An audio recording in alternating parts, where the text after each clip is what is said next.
Buenos días.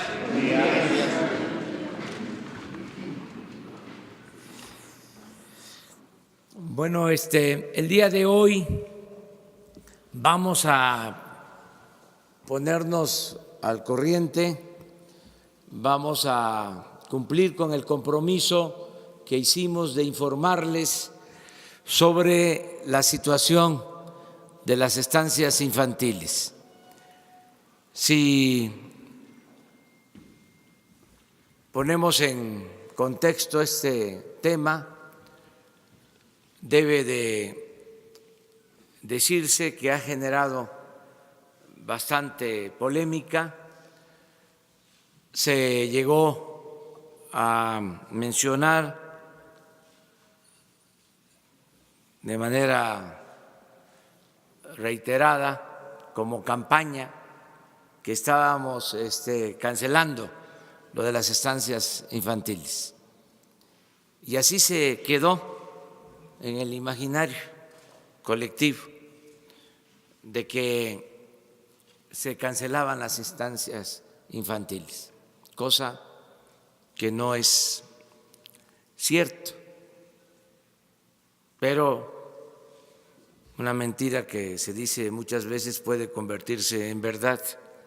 Eso decía Goebbels, el propagandista de Hitler. Lo que se planteó desde el principio es de que todo el apoyo del gobierno se iba a personalizar, se iba a entregar de manera directa, sin intermediarios, porque era mucho el abuso y la corrupción. Se usaba a la gente y sobre todo a la gente humilde. Supuestamente se destinaban recursos para apoyar a la gente y ese dinero, esos apoyos no llegaban, se quedaban en el camino. O cuando llegaban, se entregaba poco, porque había moche, había piquete de ojo. Entonces se decidió que todo el apoyo del gobierno se entregue de manera directa, sin intermediarios. Habían organizaciones que recibían muchísimo dinero y los dirigentes de esas organizaciones se quedaban con una buena cantidad de ese dinero. Ahora se está avanzando para que el adulto mayor, la persona con discapacidad, el joven que recibe una beca, el que está como aprendiz, obtenga su apoyo con una tarjeta. Por eso se hizo un censo general y aprovecho para seguir informando sobre este tema con la idea de que los que no han sido censados lo planteen y busquen a quienes hacen este trabajo y se movilicen con ese propósito, que lo censen, porque pueden haber adultos mayores que no estén recibiendo la pensión, porque no están en el censo. En este caso de los adultos mayores tenemos una meta de 8 millones y se están atendiendo cerca de 7 millones, es decir, falta 1 millón de adultos mayores que podrían ser beneficiados, pero que no han sido censados o no se les ha encontrado o no tenemos la manera de identificarlos. Cuando se decidió que los adultos mayores pensionados del ISSSTE y del Seguro también recibieran el apoyo, se solicitó al ISSSTE y al Seguro los padrones que utilizan para pagar las pensiones, y tuvimos un porcentaje de esos padrones con nombres o direcciones incompletas, un porcentaje menor, pero ahí está todavía, sin que se aclare, y no podemos dispersar recursos si no estamos convencidos de que existen las personas, para no caer en errores, en simulación. Entonces, todo esto lo digo para que los que no han sido censados, no son atendidos, que sepan que existen los programas y que todos debemos también ayudar, los que podamos hacerlo, que un adulto mayor pues no pueden estarse movilizando tanto, pero sus familiares que ayuden. Yo estoy hablando en todos los actos de que el gobierno que se heredó es como un elefante reumático, es un cuerpo de avance lento que lo tenemos que empujar entre todos para que camine, porque no estaba hecho para beneficiar a la gente, sino estaba hecho para facilitar el saqueo en beneficio de una minoría, para hacer negocios, business. Era como el puerquito, era expoliar al gobierno con la idea de que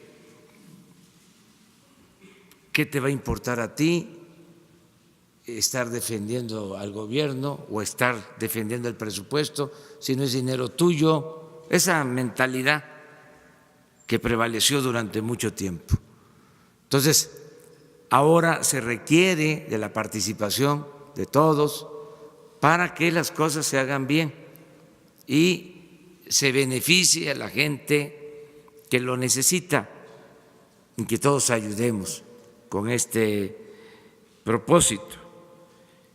Ya se están entregando de manera directa apoyos a más de 13 millones de personas, adultos mayores, personas con discapacidad, jóvenes, becarios, campesinos que están recibiendo sus apoyos de manera directa, pero pensamos que van a pasar de 20 millones los beneficiarios y llevamos hasta ahora, repito, más de 13 millones. Todo esto lo planteo porque es el contexto para entender lo de las estancias infantiles. Era un programa en donde una persona, dos, mujer o hombre, organizaban en sus domicilios o en algún sitio dar atención a niños de madres trabajadoras. Ese fue el concepto original, para que los niños quedaran en resguardo de maestras o de estas personas encargadas de las estancias infantiles. No se trata de instituciones o de instalaciones hechas con ese propósito, sino lugares adaptados, un poco guardadas las proporciones, y no quiero que se malinterprete, la subrogación que se llevó a cabo durante mucho tiempo en el Seguro Social de las guarderías, con la idea de privatizar una función del seguro, y así suele suceder, o así pasaba, se subrogaba. Entonces ya no atendía de manera directa el Seguro Social la estancia o la guardería, sino daba el dinero para que una asociación civil se hiciera cargo de dar el servicio. Eso fue lo de la ABC. Entonces nosotros no compartimos ese punto de vista, esa concepción, porque no solo es el manejo del dinero o las irregularidades que puedan haber en el manejo del dinero, sino la seguridad. Imagínense miles de sitios donde están los niños. ¿Quién supervisa? ¿Cómo garantizamos el cuidado de los niños? La corresponsabilidad que tenemos. Entonces, por eso se decidió, como en otros programas, lo hicimos también en las becas que se entregaban del Prospera, y lo mismo, ya encontramos que habían listados, y eso está pendiente porque se los vamos a presentar también, y no existían las familias, o se decía que les daban una cantidad y en realidad recibían mucho menos, porque era dinero, la mayor parte, entregado en efectivo. Entonces, todo esto es lo que se está corrigiendo. En el caso de las estancias, se hizo un censo, porque hubo protestas y ya tenemos los resultados de qué es lo que hay en realidad, cuántos padres de familia y cuántos niños. Y independientemente del diagnóstico, estamos asumiendo el compromiso de entregar los apoyos, pero de manera directa a las madres y a los padres de familia. Si ellos deciden por su voluntad entregar esos recursos a quienes manejaban las estancias infantiles, nosotros no tenemos ningún inconveniente, pero tiene que ser por decisión de ellos, voluntaria, porque también hay que aclarar no todas ni todos los que estaban manejando este programa lo hacían mal. No se puede generalizar. Había personas que sí actuaban de manera correcta, con integridad. Por eso también hay algunas molestias, pero tenemos que corregir y no podemos hacer excepciones. Nos llevaría muchísimo más tiempo. Además, consideramos que debe de cambiar el método, que tiene que ser entrega directa en todo. Esto me lo han recomendado mucho la misma gente. Me dicen, no nos dé el apoyo a través del gobierno. No solo no nos dé el apoyo a través de las organizaciones sociales, civiles, no nos los dé a través del gobierno, que no pase por las oficinas del gobierno. Eso es lo que me plantean. Entregue el apoyo de manera directa a la gente. Y eso es lo que estamos haciendo, de la tesorería de la Federación al beneficiario. No solo es no entregarle a la organización campesina o a la organización de la sociedad civil o a la fundación el apoyo para que ellos lo entreguen.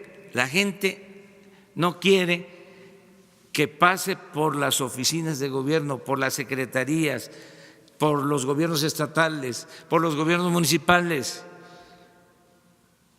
porque tienen la idea, y hay pruebas de que así ha sucedido, de que no llega el apoyo completo o no llega.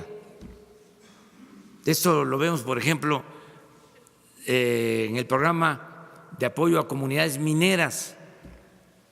Se logró que una parte de los derechos cobrados por la explotación minera llegaran a las comunidades donde se lleva a cabo la extracción del mineral y donde se necesita por los efectos de la explotación minera, inclusive daños o falta de arreglo de caminos, falta de agua. Y estamos hablando de hace 5 años que se aprobó esa ley. Y si se hace una auditoría técnico-administrativa, lo que ha bajado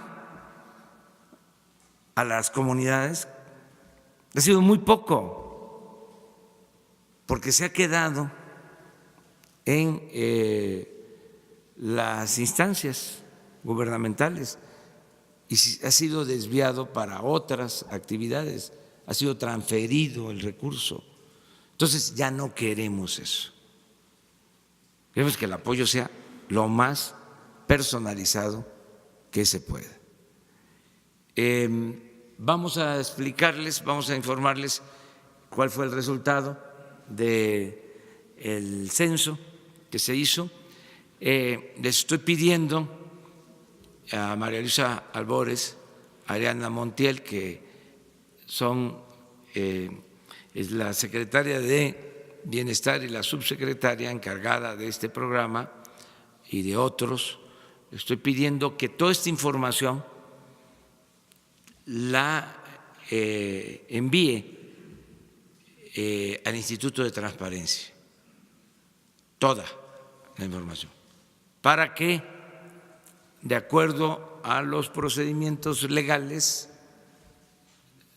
se pueda entregar a quien la solicite. Es decir, a padres de familia, a los interesados en lo de las estancias infantiles, a los diputados, a los senadores, a todo el pueblo, que se transparente por completo. Entonces, por favor. Con su permiso, señor presidente. Buenos días. Quisiera comentarle 6 puntos y después le voy a dar la palabra a la compañera Ariadna Montiel, subsecretaria, y que tiene a su cargo este programa. Primero, comentarles que, como dijo nuestro presidente, lo que intentamos hacer es, en los programas que ya se tenían antes como Secretaría de Desarrollo Social, Sedesol, es buscar y tratar de poner orden. A mí sí me gustaría comentarles que el programa de estancias infantiles, lo que nos encontramos fue que el mecanismo para la supervisión del cuidado de los niños lo hace DIF. El mecanismo del cuidado en el sentido del espacio y que tuviera los requerimientos para que las niñas y los niños estuvieran bien, lo hacía Protección Civil del municipio, porque se veía como un establecimiento comercial. Y en el caso de lo que era Sedesol, era quien otorgaba el recurso directamente a las encargadas o responsables de estancia por niño cuidado en esa estancia. Entonces, había 3 elementos. ¿Por qué lo comento? Porque en el caso de la Secretaría de Sedesol, aunque hubiera una supervisión y hubiera irregularidades, jamás se le permitía que pudiera cerrar o cancelar determinada estancia. ¿Qué tratamos nosotros ahora al recibir este programa? Pues poner orden en un sentido de quién es la responsabilidad del cuidado de las niñas y de los niños. Sí me gustaría aclarar 6 puntos y después ya pasamos a la parte estadística de lo que nos encontramos en el censo y esa validación del censo. La primera es comentarles que el programa de apoyo para bienestar de niñas y niños hijos de madres trabajadores busca el cuidado infantil. Se cambia el nombre, pero lo que estamos buscando es el cuidado de la primera infancia. 2, vamos a apoyar a todas las niñas y niños que se encuentren validados en el padrón. A todas los vamos a apoyar. 3, y en el caso del apoyo, sí me gustaría comentarlo, se está planteando el apoyo de 800 pesos mensuales en entregas bimensuales. Eso nos da 1,600 pesos. Sí me gustaría aclarar que el caso enero, febrero, marzo, abril correspondería a 3,200 pesos que se les va a estar ya entregando a quienes son responsables de la niña o niño, madre o padre. Esa dispersión se empieza mañana 4 de abril, ya en los diferentes lugares de la República. Y en el caso de niños con alguna discapacidad, el monto es de 3,600 bimensual, ¿sí? Entonces sería 7,200 la entrega que correspondería enero, febrero, marzo, abril. No dejaremos sin apoyo a ningún niño que lo necesite y que esté dentro de la validación. Comentarles que los cambios en el programa no implican el cierre de estancias infantiles. Podrán seguir funcionando siempre y cuando brinden un servicio de calidad y garanticen la seguridad de infantes, porque no nos corresponde a nosotros, como aclaró nuestro presidente. O sea, en un sentido, a nosotros como programa, el cierre o el funcionamiento de una estancia no nos implica a nosotros. Lo que nosotros haremos es que le llegue el recurso a la madre o al padre para que esa niña y ese niño tengan los cuidados. No se excluirá a ningún niño en caso de que haya fallado el proceso de validación. O sea, si hay un padrón y de repente alguien nos está viendo y por alguna cuestión no fue validado, se puede validar. Es un proceso, no está cerrado. Habrá un periodo para que las madres o padres de familia soliciten el acceso a los apoyos y podrán hacerlo en las delegaciones estatales de la Secretaría de Bienestar. Y 6, los apoyos pues ya van a ser entregados de manera directa, porque esos son de los cambios. Ya lo explicó presidente, cómo es los cambios para todos los programas y sobre todo los programas integrales de bienestar, donde su objetivo es que llegue de manera directa a quienes están dentro del programa. Y doy paso y la palabra a la compañera Ariadna.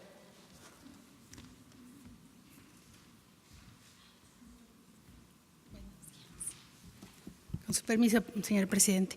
Bueno, pues vamos a explicar la metodología del censo.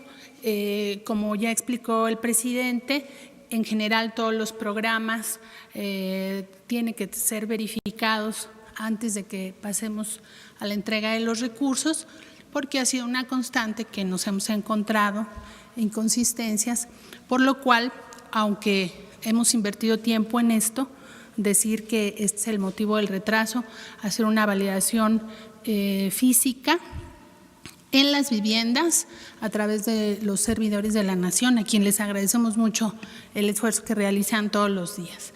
Si avanzamos la lámina, gracias. Aquí tenemos el dato. En el mes de diciembre del 2018 tuvimos un padrón de 313,000 madres y padres tutores, de 329,000 niñas y niños. Para el mes de enero, 16,000 madres ya tendrían acceso al programa, inclusive como estaba en antaño, porque el programa solo abarca hasta niños con 4 años cumplidos.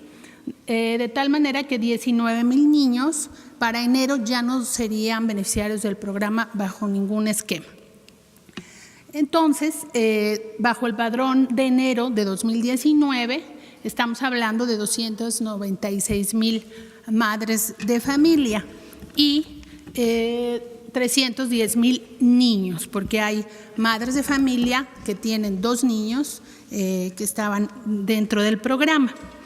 En el recorrido que se hizo casa por casa, pudimos incorporar al programa 203,000 mamás y 213,000 niños. El resto, que son 93,000, poco más de 93,000 madres de familia y padres, representa 97,000 niños que no localizamos. Y hay un catálogo de motivos por los cuales no fueron localizados e incorporados al padrón. Principalmente porque los domicilios son inexistentes. Las personas no son localizadas en el domicilio que está registrado. Es decir, que 93,000 madres de familia no pudieron ser verificadas.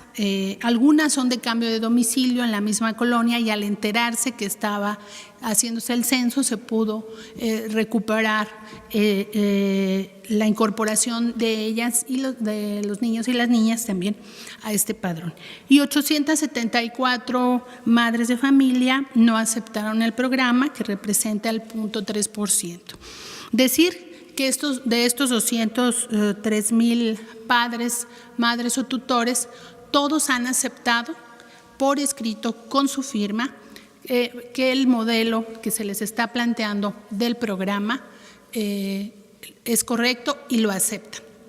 Ya tenemos la aceptación, insisto, con firma autógrafa de cada una de las cédulas que se les presentó para validar sus datos, que sean correctos, sus domicilios y demás, para poder pasar al proceso de bancarización y entregarles una tarjeta para que, como todos los programas del Gobierno de México, pueda hacerse a través de este mecanismo y no haya nadie en la intermediación de la entrega del apoyo.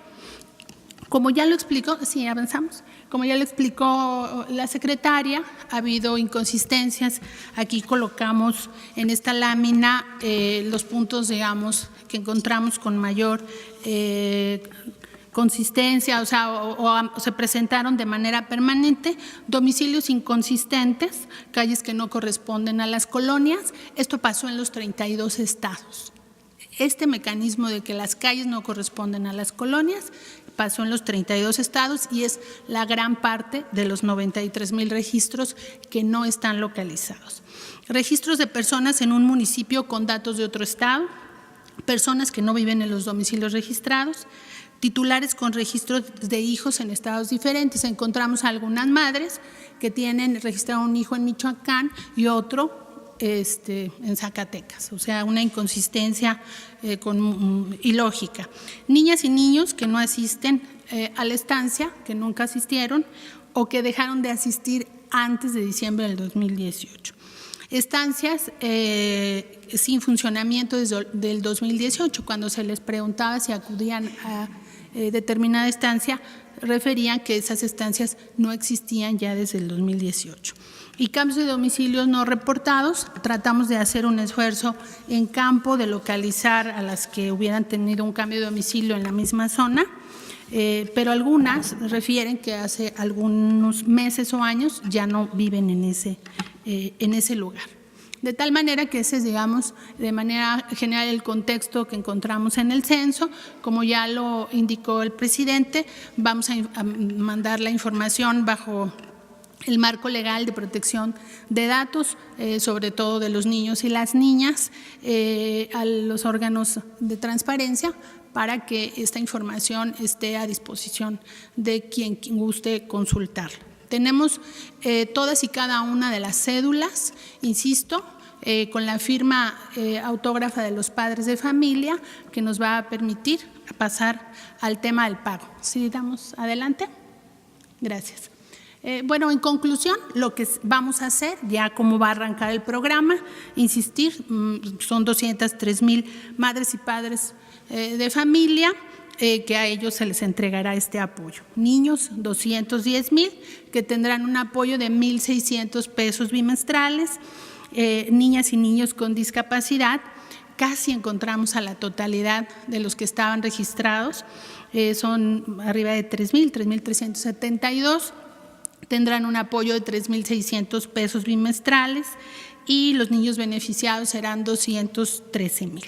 De tal manera que para este cuatrimestre, digamos, porque vamos a pagar los 2 bimestres juntos, son 666.7 millones de pesos que se entregarán por única vez con una orden de pago a través de Telecom, y a la vez vamos a entregar las tarjetas para que los siguientes pagos podamos tener ya el proceso de bancarización, pero debido al retraso, quisimos ya sacar la orden de pago, van a recibir su apoyo de manera inmediata y haremos durante este mes la bancarización, de tal manera que ya en el siguiente bimestre puedan cobrar a través de la tarjeta.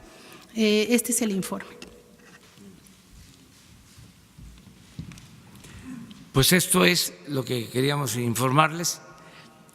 Como complemento, porque es interesante el tema, decirles que se ejercieron el año pasado alrededor de 3,000 millones en este programa. Ahora nosotros calculamos que se van a ejercer 2,000.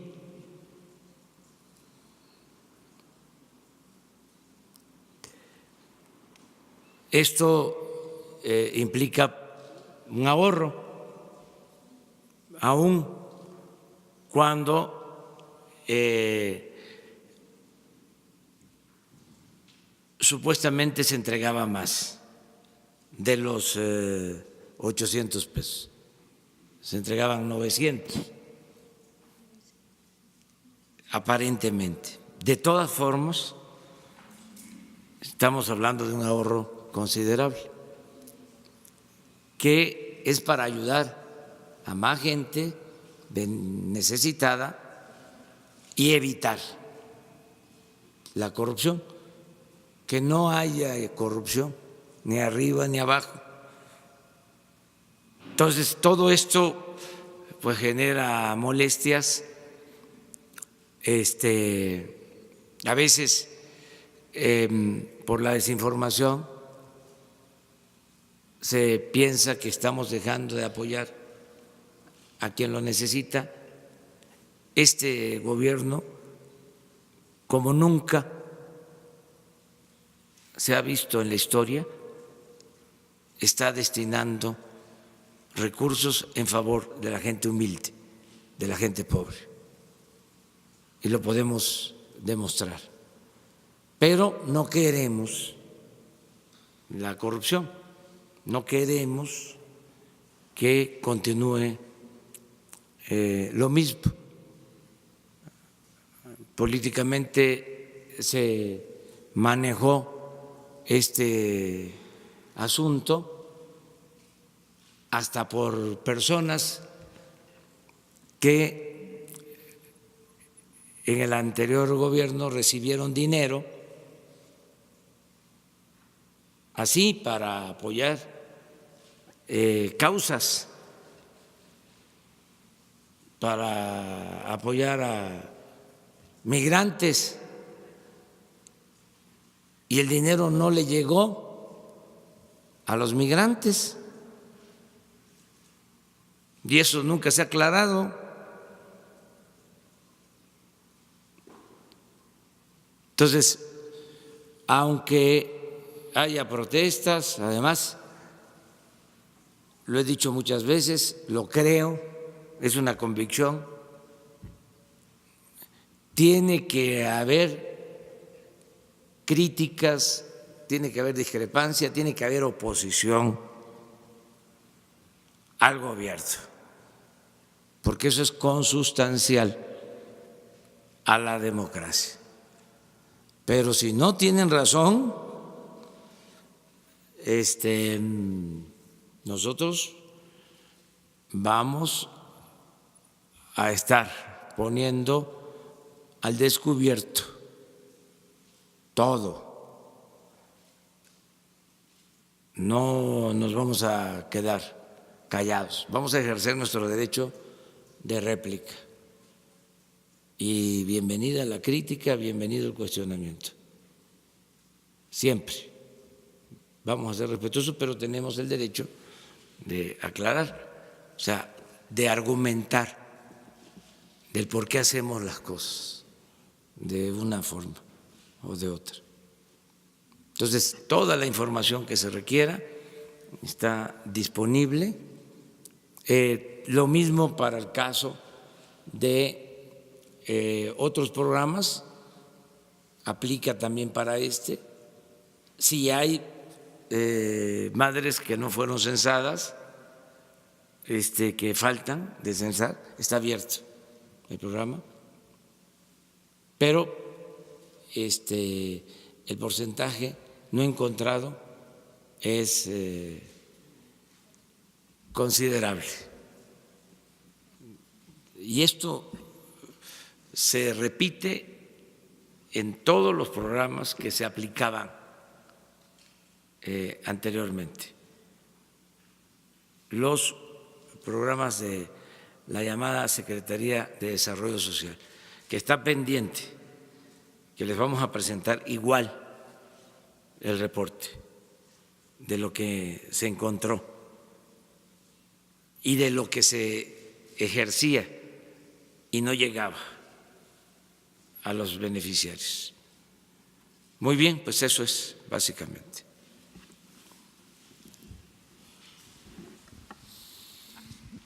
Buenos días, presidente. Alberto Rodríguez, de SDP Noticias. Le quiero hacer una pregunta. Es un tema de obvio interés general que tiene muchas aristas muy delicadas. Pido una disculpa, yo sé que esta pregunta la tenía que hacer una mujer, pero ya me toca a mí. Le quiero hablar sobre las denuncias del movimiento Me Too. Pese a que la mayoría de las denuncias formales no son atendidas, pues en México hay niveles muy altos de impunidad, y pese a que señalar a un abusador supone un riesgo para la víctima, muchas voces desestimaron las acusaciones anónimas y ahora hasta están culpando a las denunciantes por la muerte de Armando Vega Gil, el músico que se suicidó hace unos días. ¿Qué puede hacer el gobierno federal para atender las legítimas denuncias y, sobre todo, para generar confianza en el sistema y que las mujeres puedan acudir a las instituciones que corresponden para obtener justicia? Gracias. Pues es un tema que debe de atenderse. Yo considero que esto puede corresponder y se debe estar haciendo, pero debe de darse más atención en el Instituto de las Mujeres.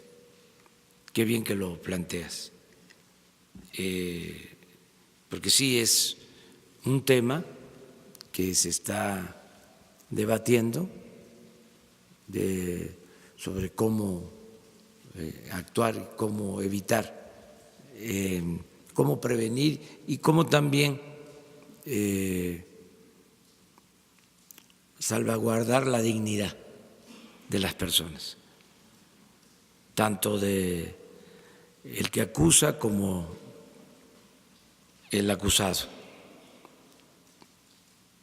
Eso se puede ver, es un buen tema pues a tratar, o sea, lo que estás planteando. Es delicado, pero pues no podemos ocultar nada, hay que ventilar todo.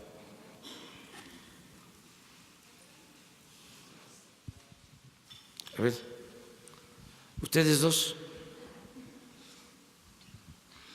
Buenos días, Oscar López de la Fundación Thomson Reuters. El retiro de recursos federales a asociaciones civiles ha dejado muchas organizaciones que trabajan con el tema de VIH sin los fondos adecuados para brindar servicios de detección y prevención.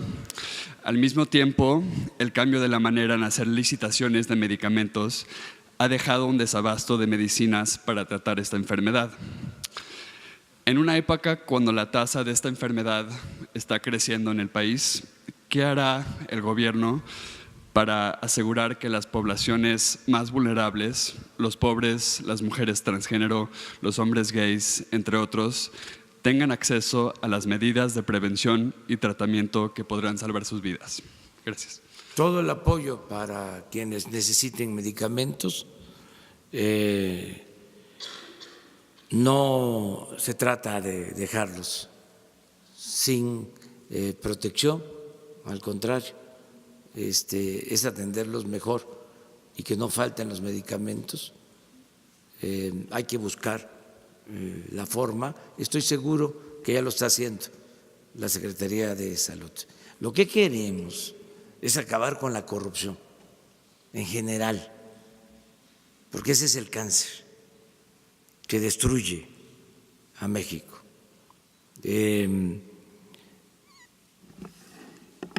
Les explicaba la vez pasada que se compran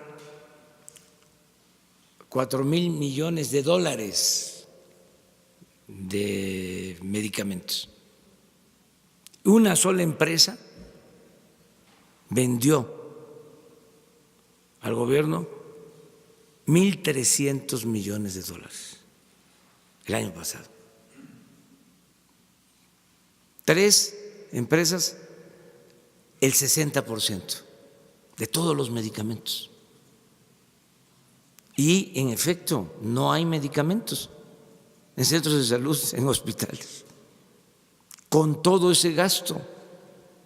Entonces ahora se están haciendo compras consolidadas y está participando la ONU para que sean compras transparentes y que no haya corrupción, porque es un crimen robarse el dinero de los medicamentos. Entonces, eso es lo que ya no queremos que suceda, pero no dejar de atender a quienes lo necesitan. Ya lo acabo de decir y lo repito, este gobierno tiene como misión fundamental atender a los desposeídos, a los necesitados, a los enfermos, a los pobres, a los humillados, a los marginados. Lo he dicho muchas veces, lo repito ahora, vamos a atender a todos, a escuchar a todos, a respetar a todos. Eso es muy importante, respetar a los adversarios, respetar el derecho a disentir, pero le vamos a dar preferencia a la gente humilde, por el bien de todos, primero los pobres. Entonces, para ayudar más, ¿por qué se produjo esta desigualdad monstruosa en donde unos cuantos lo tienen todo y millones carecen hasta de lo más indispensable? Pocos tienen mucho y muchos tienen poco, casi nada. ¿Por qué? Por la corrupción.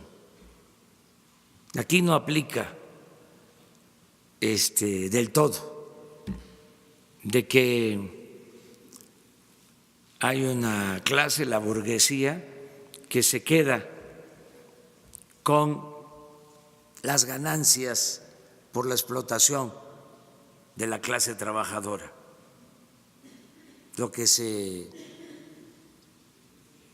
conoce como teoría marxista,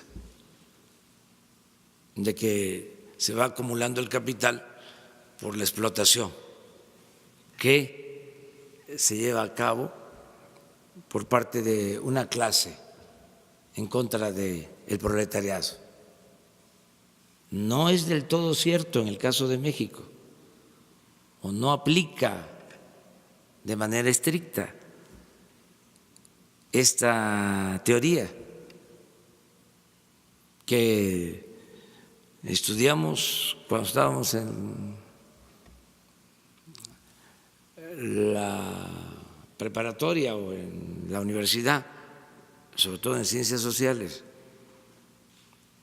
En México la desigualdad se ha producido fundamentalmente por la corrupción, por el saqueo, por la utilización del gobierno para beneficio de una minoría rapaz a costa del sufrimiento de la mayoría de la gente. Entonces, lo que ya no queremos es eso. No queremos un gobierno convertido en un comité al servicio de una banda de malhechores, de rufianes, de maleantes, de malandrines. Ya no queremos eso. Entonces, cuesta trabajo la aplicación de esta nueva política después de tantos años, sobre todo después de 36 años del modelo neoliberal. Es cosa, repito, de ver qué significa privatizar. Búsquenlo en el diccionario. Es convertir lo público en privado. Pues en eso consistió la política en 36 años. Entonces, ya eso no aplica. Entonces, lleva trabajo, lleva tiempo, causa molestias, hay protestas, hay resistencia, pero va la transformación, pero de ninguna manera es para perjudicar a quien lo necesita, a un enfermo, a una gente humilde, a un necesitado. Al contrario, es para ellos, es para aminorar la monstruosa desigualdad que existe, es llevar a la práctica lo que decía Morelos, que se modere la indigencia y la opulencia, que haya igualdad. Para eso es que estamos acabando con la corrupción. Ese es el propósito y tiene muchísimos beneficios. No hace falta más que eso, acabar con la corrupción y se logra el renacimiento de México. Porque rinde el presupuesto, pues aquí lo vemos. En este programa, pero en otros. Imagínense lo que hicieron de entregar, por ejemplo, los contratos para los gasoductos, que eso me trae molesto. Entregan contratos para construir gasoductos y la empresa que recibe el contrato, autorizado por la CRE, de estos organismos que crearon para legitimar el saqueo. Si un gasoducto cuesta $1,000 millones, se va a terminar pagando $8,000 millones. Pero eso no es todo. El gasoducto no pasa a ser parte de la Comisión Federal de Electricidad, no se convierte en propiedad de la nación, sigue siendo de la empresa. Eso es más que corrupción, eso es robo, es saqueo. Ese tipo de contratos, estoy seguro que no se otorga en ninguna parte del mundo, en ningún lugar de la tierra, solo en México. Abusaron, se pasaron. Entonces, eso es lo que ya no queremos. Entonces, yo entiendo que puede haber preocupación y de buena fe, bien intencionada, de quienes piensan de que con estas medidas que estamos tomando se va a afectar, ¿no?, los derechos de los ciudadanos y de la gente que necesita apoyos. De ninguna manera, de ninguna forma. Sí, señor presidente, Demián Duarte, de Pasión por los Negocios, Proyecto Puente, Política y Rock and Roll Radio. Vengo de Sonora, presidente. Bueno, y primero le quiero agradecer a nombre de todos los sonorenses las 2 visitas que nos hizo en el mes de marzo. Lo esperamos más seguido por allá. Como vengo de Sonora, le quiero plantear temas que son de interés de los sonorenses en particular. Tenemos, usted sabe, Sonora es el principal estado minero del país. Ahorita abordó usted el tema del fondo minero. Y tenemos la inquietud en Sonora, creo que también se ha planteado en Chihuahua en particular, de cómo van a ser las reglas de operación para la entrega de los recursos del fondo minero, que ya más o menos estamos en tiempo, y se asume que a Sonora le corresponden alrededor de 1,200 millones de pesos. Sin embargo, no ha habido una claridad respecto a cómo se van a orientar estos recursos. Quisiéramos conocer su perspectiva al respecto. El otro tema también se relaciona con minería. En particular, usted sabe, porque yo lo vi en Ures, en específico en la campaña, tenemos un problema con los derrames que ya van a cumplir 5 años, este agosto que viene.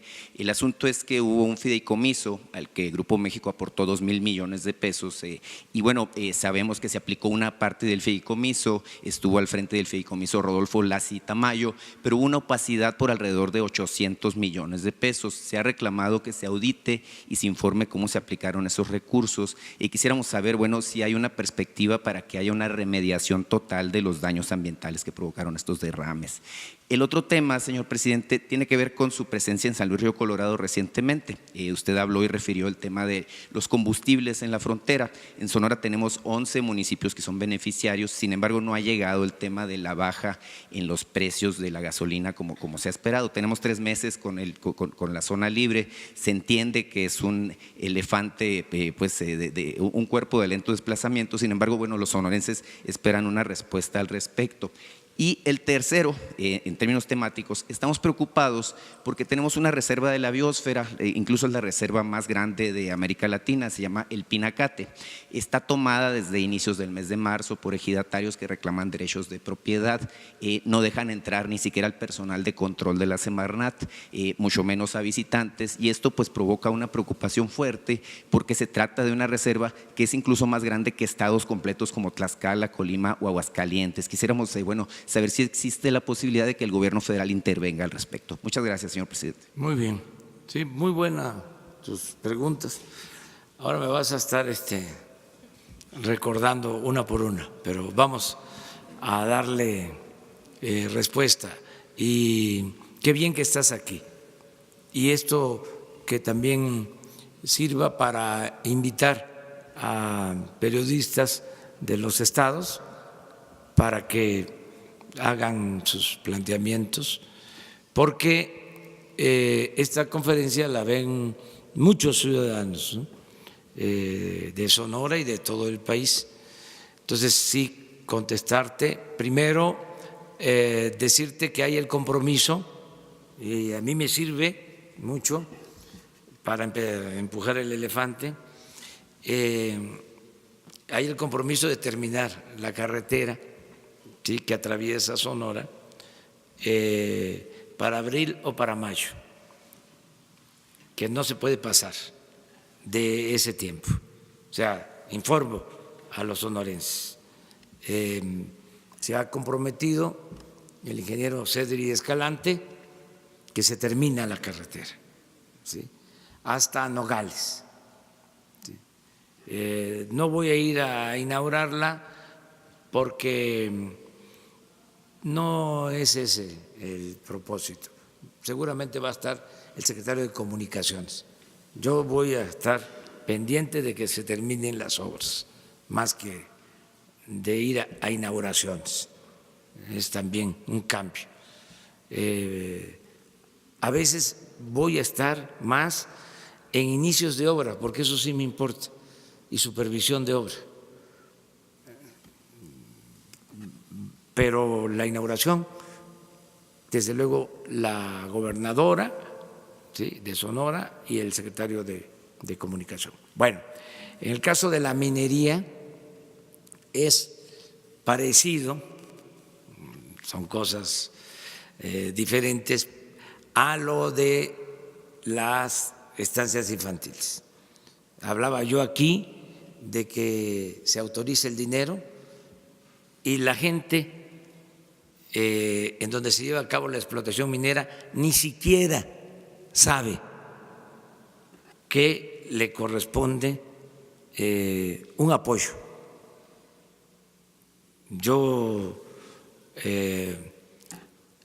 puedo aquí hacer el llamado, la convocatoria, para que quienes viven en municipios donde hay explotación minera me digan o ellos se queden con esta interrogante, si saben que existía un impuesto que se cobra a las mineras y que tiene que ir a las localidades, a los pueblos donde se lleva a cabo la extracción minera.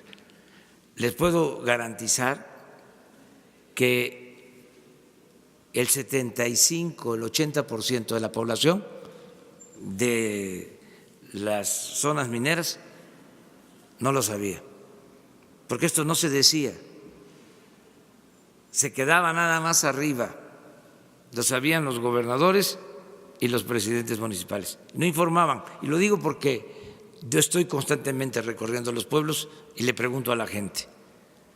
Entonces, y no solo no lo sabían, sino no llegaba el dinero, no se aplicaba. Entonces ahora, en las nuevas reglas de operación, queremos que se apoye de manera directa a la población con esos fondos. Si en Sonora son más de 1,000 millones, que se entreguen de manera directa.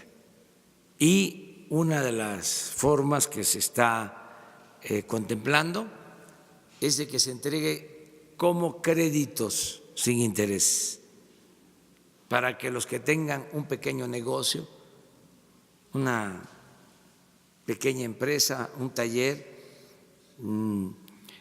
tengan un crédito sin interés, ¿sí?, le llamamos tandas para el bienestar, y que puedan ir pagando mensualmente. Vamos a empezar con una cantidad de 6,000 pesos.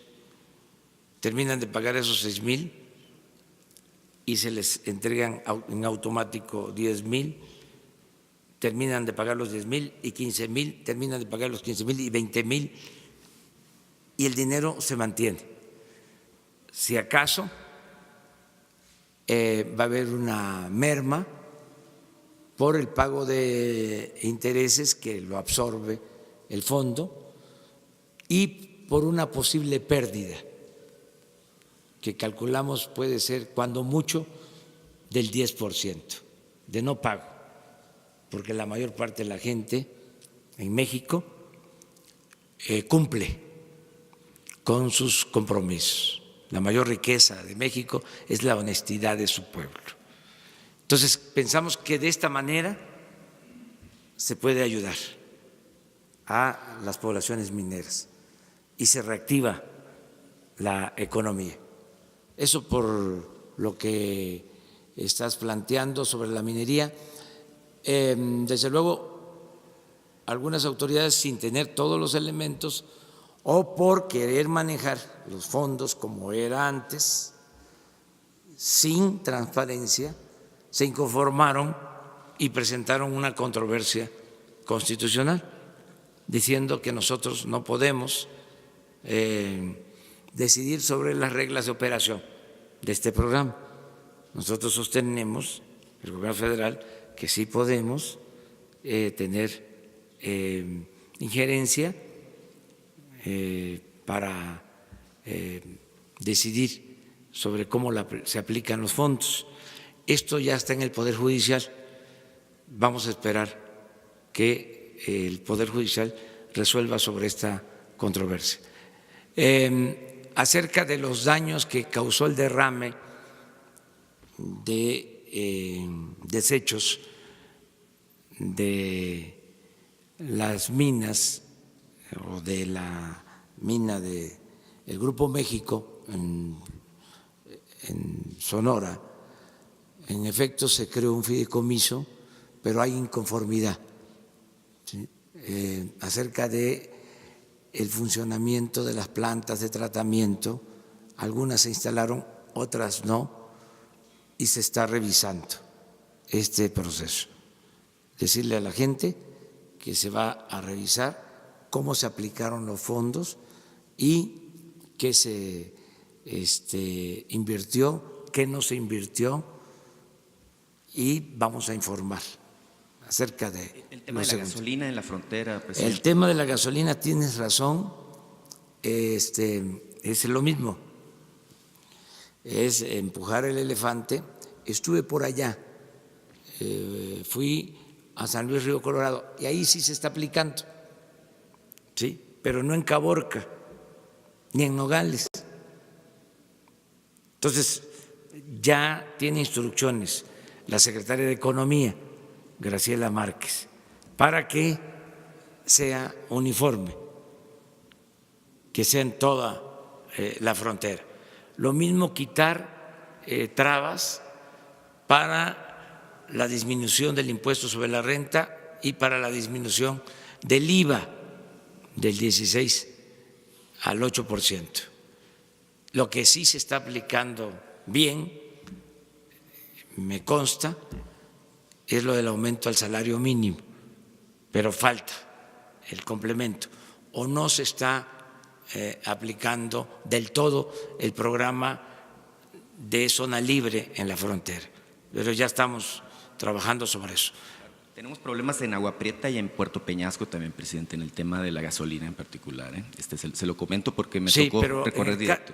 El caso de Peñasco, o sea, sería Sonoita, o sea, porque son las poblaciones fronterizas. Ya Puerto Peñasco ya no está en la zona fronteriza. Acuérdate que son 25 kilómetros de la línea divisoria.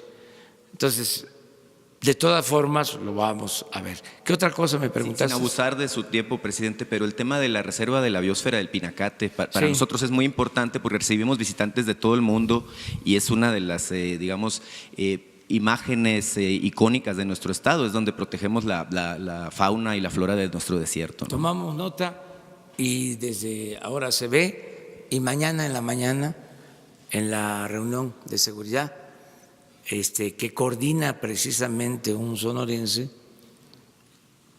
Alfonso Durazo, le vamos a pedir que atienda este asunto, el gabinete de seguridad. Eso fue todo. A ver, las tres compañeras, dos y Sara. Gracias, señor. Bueno, sí. Gracias, señor presidente. Sandy Aguilera, de Grupo Larsa Comunicaciones. Actualmente, en distintos estados del país se utiliza el sistema de multigrado en planteles o instituciones. En la mayoría de los casos no están habilitados los docentes y no están capacitados estas instituciones para atender esta problemática. ¿Tiene contemplado en su gobierno mejorar y habilitar los centros escolares para que se busque la inclusión de la niñez? Sí. Gracias. Es una muy buena pregunta y son de los temas más preocupantes en la educación. Ya ven cómo se politiza todo, se carga de ideología y los temas más interesantes se hacen a un lado. Este tema. Hay miles de escuelas que son atendidas por 1 o 2 maestros, los 6 grados. O sea, eso es lo de multigrados. Un maestro atiende a niños de primero, de segundo y de tercero. Otro maestro a niños de cuarto, quinto y sexto. Entonces, por la dispersión poblacional que existe, estamos buscando cómo mejorar este sistema. Hay opciones. Existe una opción que es la de la creación de los centros integradores de servicios. Estamos trabajando en eso. O sea, vamos a constituir 8,000 centros integradores, que son poblaciones más abajo en población, con menos población que las cabeceras municipales, pero más cercanas a las poblaciones pequeñas dispersas.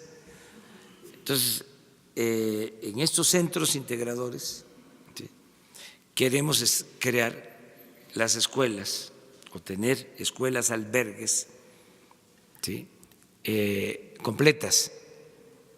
O sea, ¿Se van a capacitar a las personas para que puedan sí, atender a los entonces lo que estamos viendo es cómo los niños de comunidades apartadas que tienen que recibir educación con un maestro para todos los grados o con 2, cómo pueden ir a estas escuelas que están distantes de todas maneras, pueden estar a 6 horas, 8 horas, ¿sí?, a pie. Entonces, que los niños estén de lunes a viernes en estos centros integradores, en escuelas de educación completa, integral,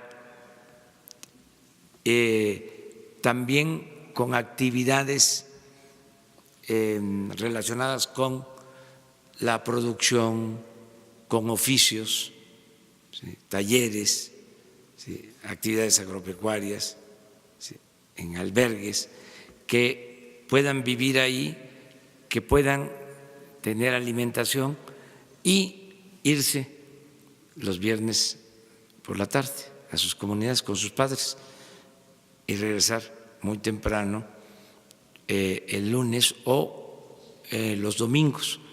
Estamos trabajando sobre esto. Hay ya modelos que han funcionado, donde se han aplicado, y concentrar lo más que se pueda, porque estamos hablando de poblaciones muy pequeñas, donde son escuelas con 40 alumnos, 50 alumnos. Entonces, no se puede tener un maestro por cada grado. Entonces, estamos trabajando en eso.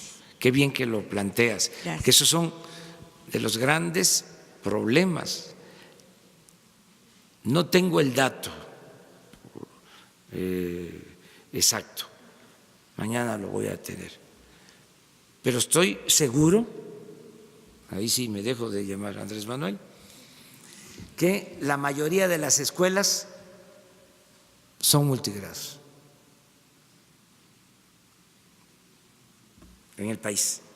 Entonces, cuando hablan de, si me dejo de llamar Andrés Manuel, puedo quedar como Andrés o como Manuel, pero sí son miles, y es importante pues, tocar este tema, porque esto ni se sabe, no se conoce. Los defensores de la mal llamada reforma educativa se van por otro lado, o sea,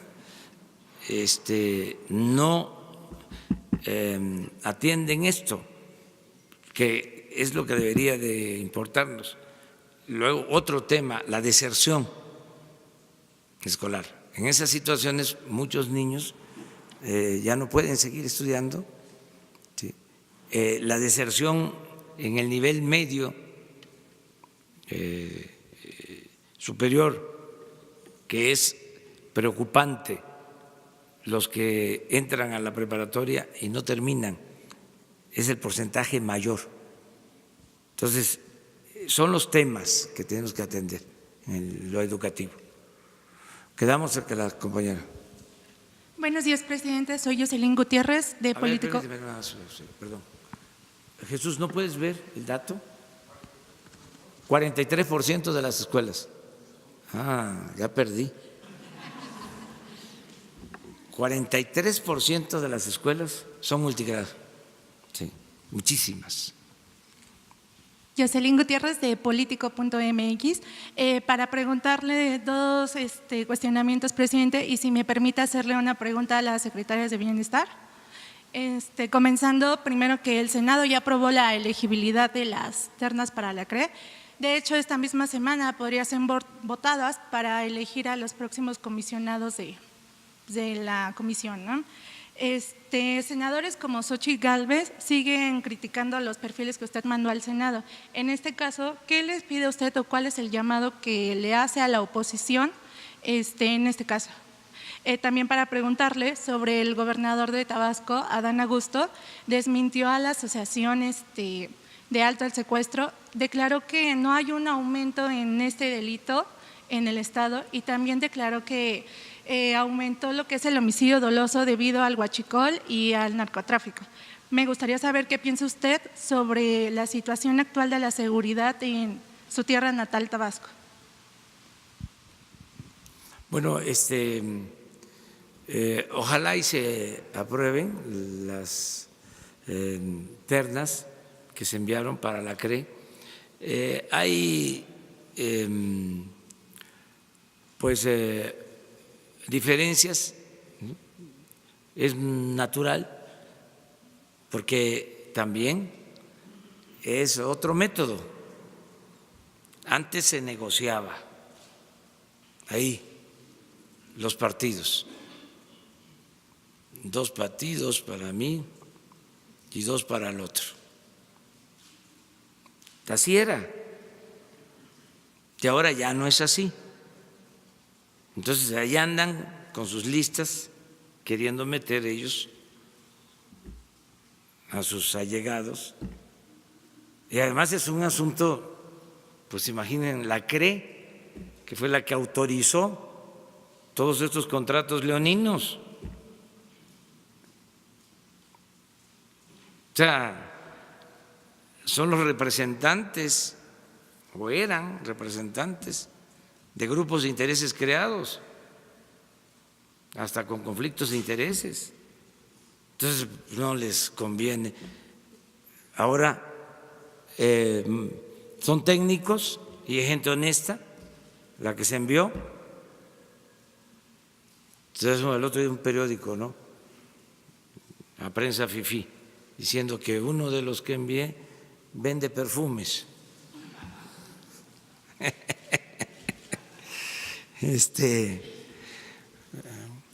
Son gentes honestas, todos profesionales, todos cumplen, pero no son achichincles. Entonces, eso es lo que no les gusta. Entonces, por eso cuesta. Y la insinuación es, vamos a ponernos de acuerdo. No, apeguémonos a la ley. Si ustedes dicen que no reúnen el perfil, rechácenlas. Yo sostengo que sí, y lo puedo probar. Y no solo son buenos técnicos, es gente honesta, que es lo que más se necesita. Acuérdense ustedes que en la novela de Puzo, El Padrino, mandaba a sus hijos, a uno de ellos, a estudiar al extranjero, buenas universidades. O sea, eso no es garantía, nada más el nivel académico. Además, no confundan educación con cultura, que ese es otro cambio. O sea, hay veces que se piensa que los grados académicos son como equivalentes a títulos nobiliarios y que ya dan patente para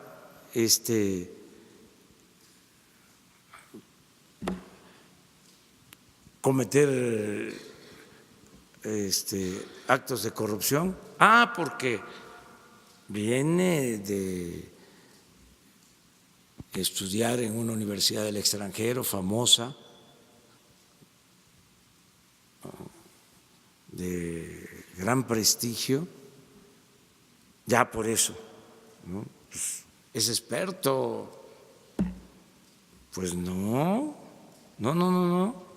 Entonces, son buenos técnicos, todos conocen de la materia.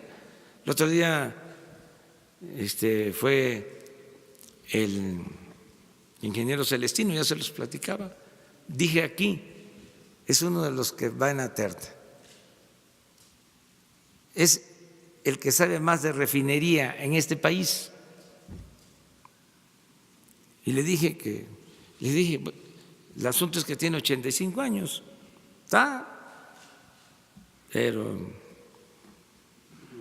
lúcido y activo y trabajador. Y dije aquí que tenía 85. Y me dijo, le agradezco, licenciado, porque no tengo 85, tengo 90, pero como ya es un decreto presidencial, ya tengo 85. Ya me quedo como 80. Pero es una gente que sabe, pues es uno de los que está ahí propuesto. Entonces, vamos a esperar a ver qué resulta. Ojalá y los senadores revisen bien sobre este tema, ¿sí?, y se atienda para que estemos todos tranquilos, porque dan miedo. Antes también daba miedo el Congreso. Yo descansaba cuando se iban a periodos extraordinarios, es decir, cuando no estaban, no extraordinarios, cuando se iban a receso, todas las reformas que hicieron en el periodo neoliberal, ¿sí?, para afectar al pueblo, se autorizaron en el Congreso, las reformas constitucionales. Entonces, cuando estaban en receso, podía uno estar tranquilo. Cuando había sesiones, ¿qué van ahora a aprobar estos? Era una amenaza pública. Entonces, que todos estemos tranquilos, ¿sí?, que no vayan a aprobar cosas en contra del interés general. Todas las reformas que ordenaron desde el extranjero para la aplicación de la agenda de las llamadas reformas estructurales, las aprobaron los diputados y los senadores. O sea, toda la modificación al marco legal.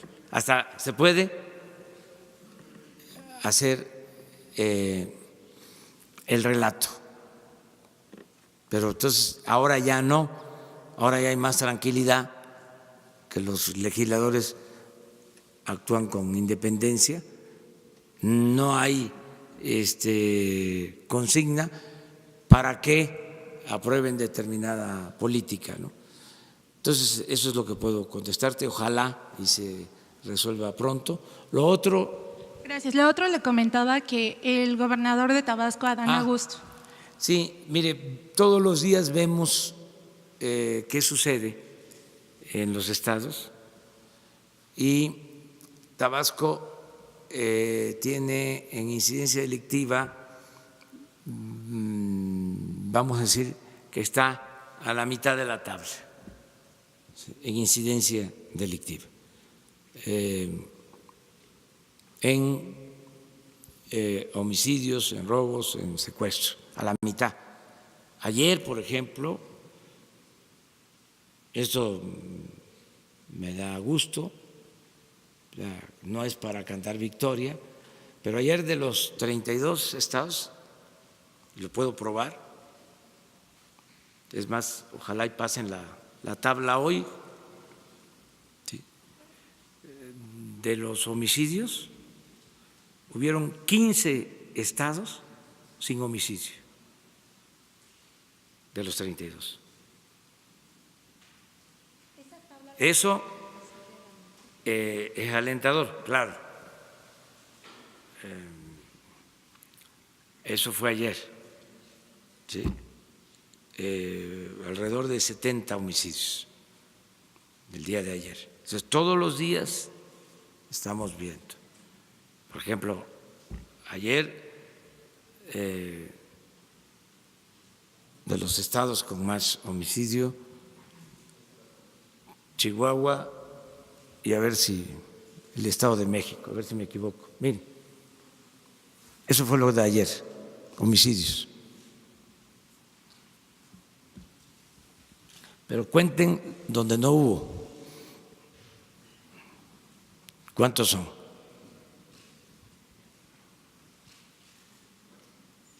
Según nuestra información, son 15, ¿verdad?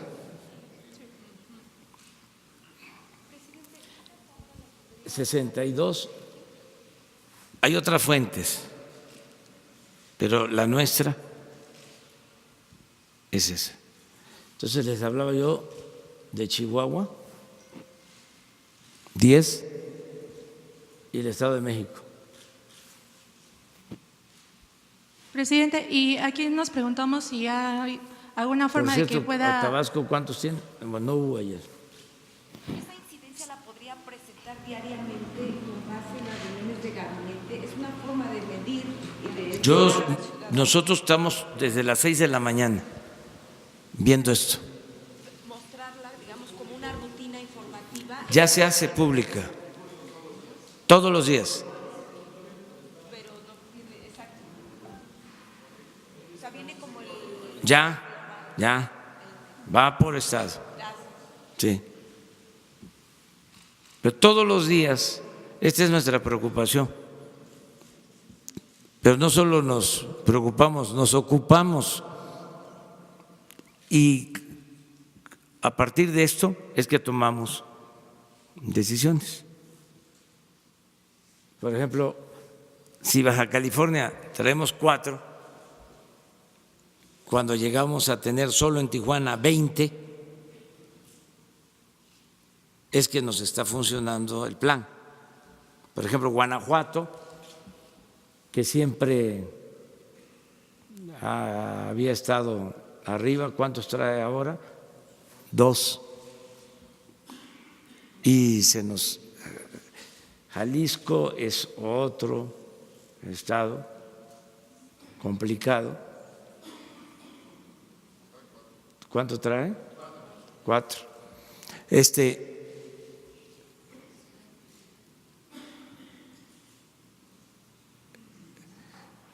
Esto por tu pregunta, pues, o sea, pero no es, esto no es suficiente. O sea, este es un día, o sea, y ahí vamos, poco a poco.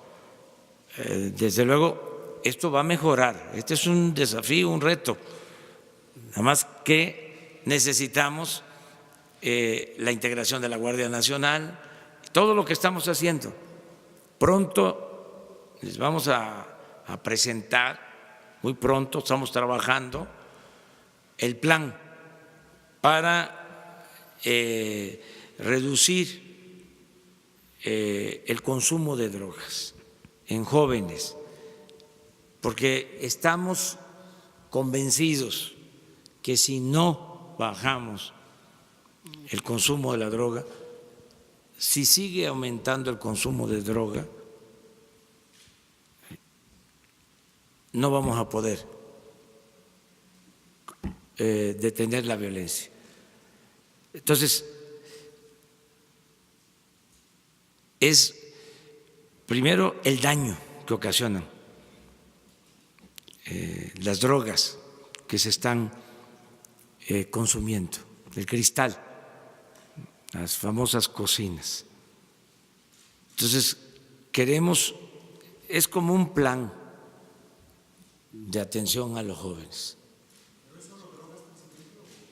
También alcohol, porque, por ejemplo, ayer Alcohol, pero sobre todo nos preocupa mucho lo de las drogas sintéticas, porque son altamente destructivas, o sea, y tenemos que detener el consumo, o sea, de los jóvenes. Y ya estamos trabajando para eso.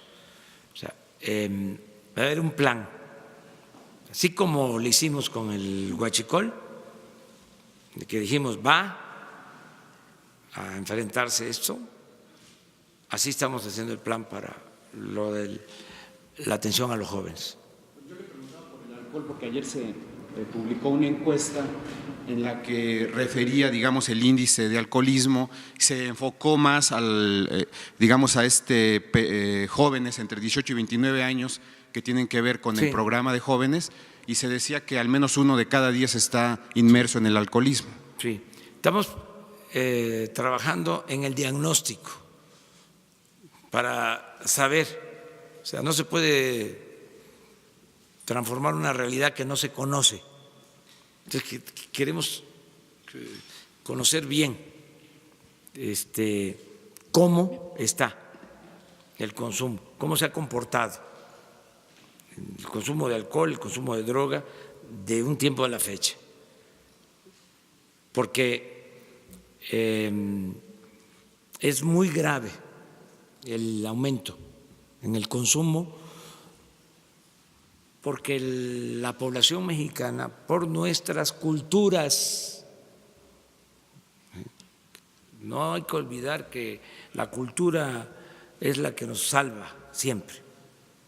Entonces, por nuestras culturas, por la cohesión de las familias mexicanas, la familia mexicana es la institución de seguridad social más importante del país. Entonces, últimamente ha habido mucho problema de desintegración de las familias. Entonces, no había tanto consumo no se incrementaba el consumo en el país, era más tráfico. Entonces, tenemos que atender el tema, porque si enfrentamos el incremento o detenemos el incremento, frenamos el incremento del consumo, lo disminuimos, vamos a poder garantizar la paz y la tranquilidad. Es que la adicción lleva, ¿sí?, a la consumación de otros delitos, induce a que se cometan otros delitos, además de el daño que provoca, o sea, la destrucción de los jóvenes.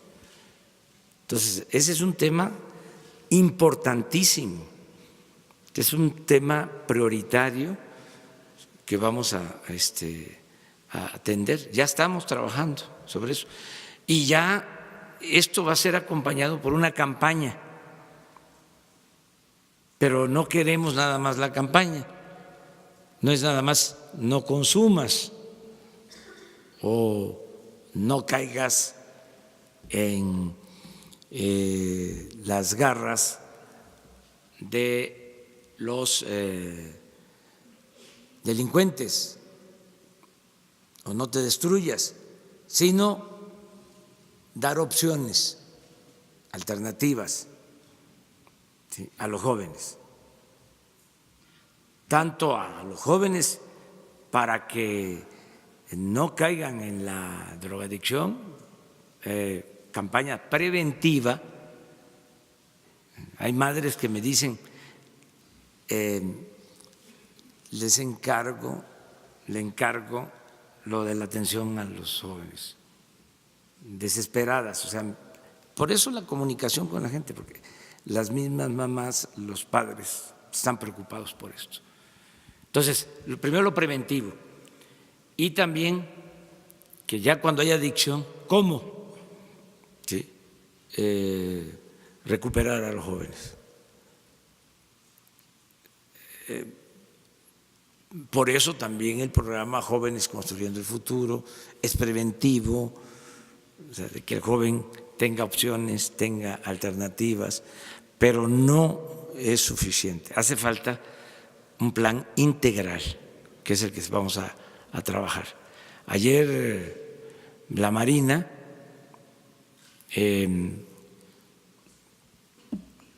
desmanteló instalaciones de procesamiento de droga, cocinas de elaboración de cristal. ¿No las tienen ahí las fotos?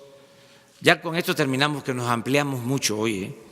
Ya, disculpa, y la pregunta tienen ganas de irse a desayunar. La pregunta para las secretarias de Bienestar. Al desayuno, a ver si la tienen. Sí, estamos sobre el tema, pero esto es importante. Si ya lo abordamos. Entonces, sí me da que me dejen contestar la pregunta que tengo sobre las estancias infantiles. Mientras buscan. Sí, adelante. Muchas gracias. Mi pregunta es si tienen alguna cifra sobre las denuncias presentadas, sobre las irregularidades que ustedes detectaron de las estancias infantiles, si tienen algún número de la Fiscalía, con la Fiscalía General o alguna otra dependencia, autoridad. No, hay algunos amparos. Se comentaba que porque no se habían hecho las reglas de operación. De hecho, en una de las láminas que presentó la compañera Ariadna, se nota ahí que fue el 28 de febrero. Sí se publicaron las reglas de operación, pero hay un cambio de nombre. No se llama el programa Estancias Infantiles, que es lo que estuvimos comentando al principio. Es becas para niños y niñas de madres trabajadoras. Y el esquema cambia porque queremos que llegue el recurso a quienes están en el programa, y en este caso la responsabilidad de estas niñas y de estos niños son las madres o los padres, en este caso los tutores. Por eso es el cambio. Muchas gracias. A ver, pónganla, miren.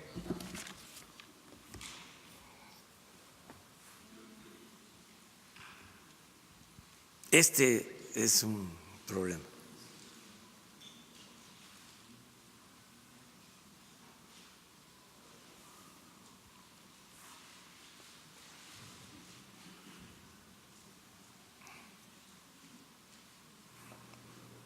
Miren lo que se usa.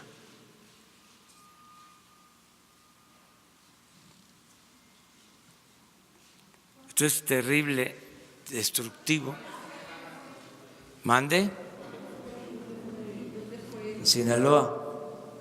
A Jesús les entrega el informe.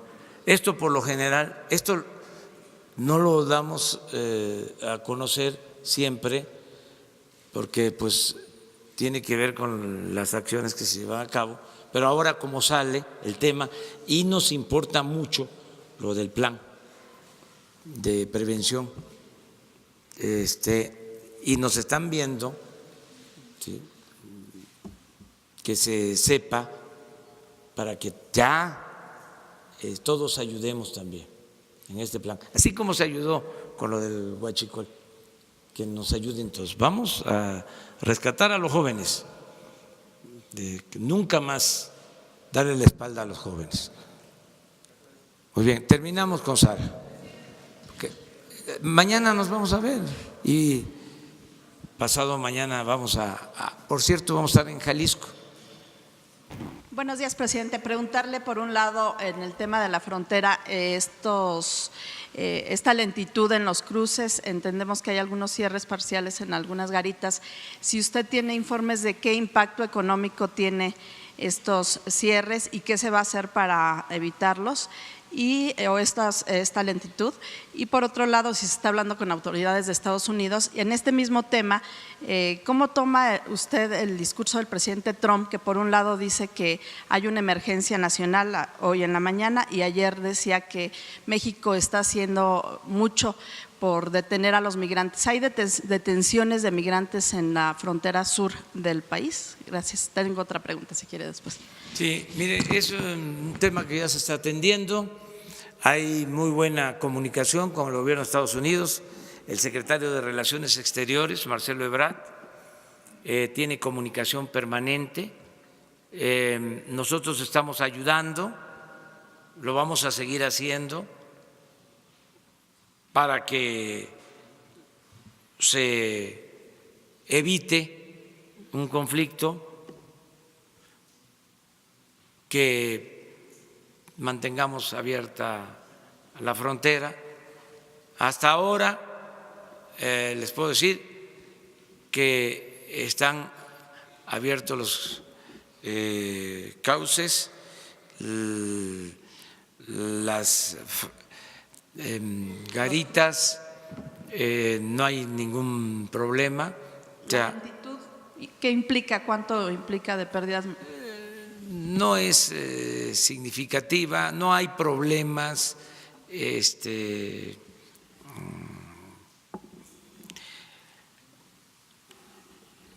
graves, no hay. Y vamos a procurar distender este ambiente. Entonces, vamos muy bien, estamos ayudando nosotros. Es un fenómeno, yo espero que sea temporal, transitorio, tiene varias aristas y lo más importante es manejarlo con responsabilidad y que haya cooperación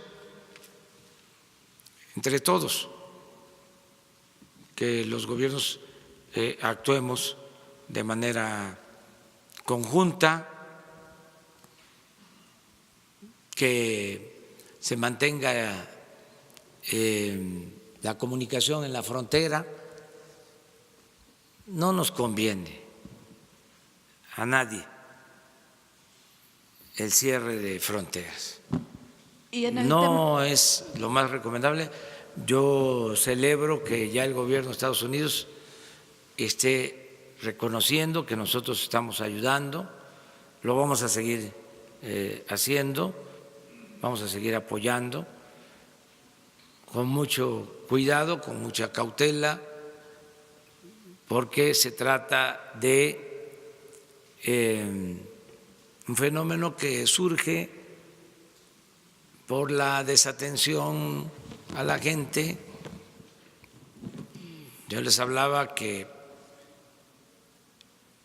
hay que atender las causas, hay que implementar programas de desarrollo de inmediato en Centroamérica. Ya nosotros estamos actuando en ese sentido. Y apenas, bueno, los deportados de mexicanos es un porcentaje menor. Tiene que ver esto con nuestros hermanos centroamericanos, pero no los culpamos.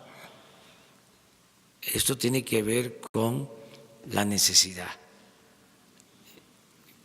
Por eso tenemos que cuidar nuestra frontera, que se aplique la ley respetando derechos humanos. No hay detención de migrantes en la frontera sur, de centroamericanos. Se está actuando con mucha prudencia y sí se está buscando que se respete la ley y vamos muy bien. Yo no estoy pesimista, yo estoy optimista. Creo que se van a resolver las cosas. Y le quiero preguntar en otro tema de salud, esta prueba del tamiz neonatal que al parecer está suspendida por temas de austeridad, y también en el Instituto de Cancerología se habla de que no hay suficiente medicamento justo por estos temas presupuestales. ¿Qué informes tiene usted, si esto es correcto? Es un poco lo que preguntar.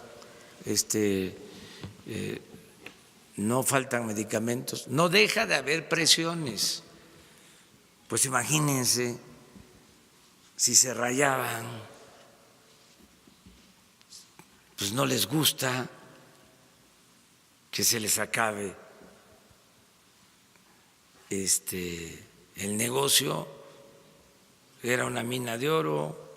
Pero la prueba sí se sigue aplicando. Lo que, claro que pueden haber inconformidades, pero todo se resuelve.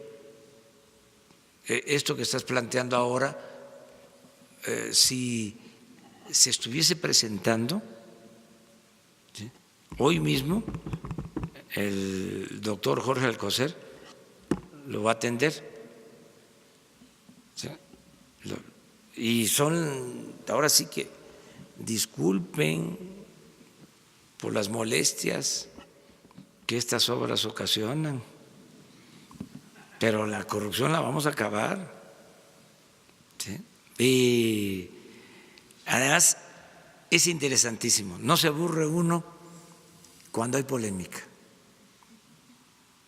Si no, la vida es muy aburrida, hasta bosteza uno cuando no hay debate.